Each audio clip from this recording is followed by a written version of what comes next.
Now seems like a good time to talk about basketball.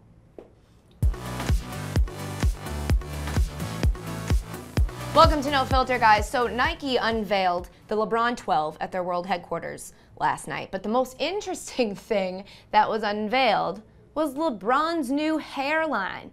Look at that. When did that happen? I decided to investigate further, so I went to his Instagram and did a little digging, and here is a quick summation of the timeline I found. August 19th, bald as shit. September 3rd, hat. September 8th, hat. September 14th, hat. And then boom, September 16th, full-blown hair. How did that happen? A lot of people are saying, oh, he's in Cleveland now, so he's less stressed and his hair's growing back. It's just more peaceful here, or there's something in the water. That's bullshit. I'm calling bullshit, because if that were the case, then Johnny Manziel would look like this. And he doesn't. A lot of people are afraid to do the real research and find the real story here. Not me. I dug deep. I did like 3 Google searches, and I've come up with the combination of procedures necessary to yield this result. Here they are.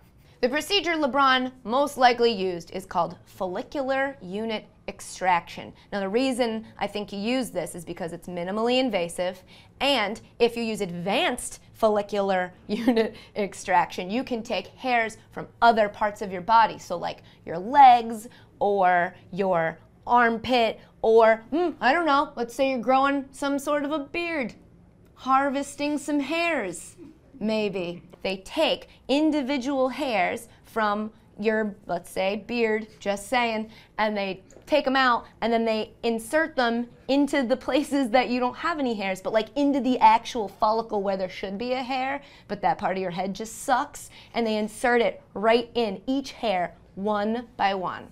That's so crazy. Meanwhile, I've got these little baby hairs. I don't want them. Just take these of mine. They're like a sideburn for my eyebrow. Can we have a surgery where that happens? Where we do a hair transplant where LeBron takes my baby hairs? But that's not all. I don't think that's the only thing he did. I also think he combined that with cell therapy, which is where they take a small amount of your blood and they put it in a centrifuge to separate the platelets and the growth factor proteins that aid with healing, and they shoot that right into your scalp. So it promotes hair growth. It's totally something Bron would do. And I think he also probably used some low-level laser therapy, which is where they use cool lasers to stimulate hair growth and reduce hair loss through photobiotherapy. This is how they make your hair look thicker. Okay, so strictly speaking numbers here, let's take a look. We've got the FUE surgery, which costs about $7 per hair. And now the average amount of hairs that people get during this surgery is 2,200 hairs. But LeBron is not an average person. Let's be honest, he needed about 5,000 hairs. So we're gonna say that cost $35,000. The cell therapy costs $1,200, plus the laser therapy costs $1,900, and he's going to need to buy some hair product now, so that's about $500, minus the money he's going to save on the sweatbands that were used to hide the fact that he was losing his hair, so it's probably about like $100 that he saves, which brings us to a grand total of $38,500. The new LeBron shoes that he's selling are $200 each, so that means he would have to sell 192 pairs of sneakers and then 1 sneaker to a pirate with a peg leg. So there you have it, guys. Hard facts. LeBron, I'm sorry I had to expose you and your procedures, but that is my job.